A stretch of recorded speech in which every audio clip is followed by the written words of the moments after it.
Hi, it's Sarah with House Copper. Today I'm going to show you a piece of old copper that I got sent to me that I purchased for myself. It's lined with stainless instead of tin or nickel, but it is an example of how copper and stainless separate, how they can, the differences in their heat actually will make them pop apart because they do not bond on a molecular level. They are mechanically bonded usually.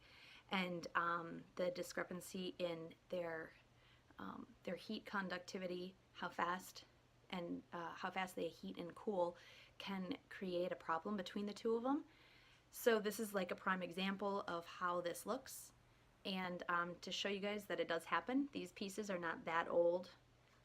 They're easily probably a few decades old, and they actually used to belong to Daniel Dunas, who was a well-known chef in the mid-1900s in Europe and in the US, in New York particularly.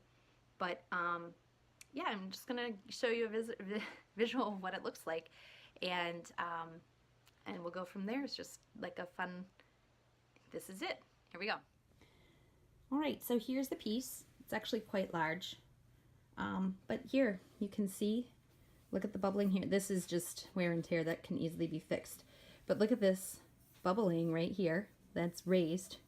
And then even over here too, there's another little bubble. As you can hear, it doesn't sit true, but also, so it rocks. But then, so here's the bubbling. There's no bubbling on the stainless side. The copper has delaminated from the stainless, and I have actually never repaired something like this before. I don't even know if it's possible because I can't access this from the other side.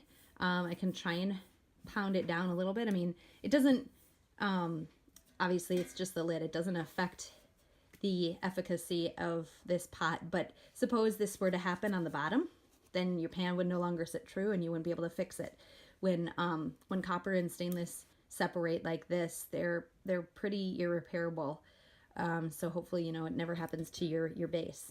But there's an example of how this happens to something that's not even that old, and is why I personally prefer tin-lined copper, because it's usually almost every single time repairable, whereas this is not. So there you have it.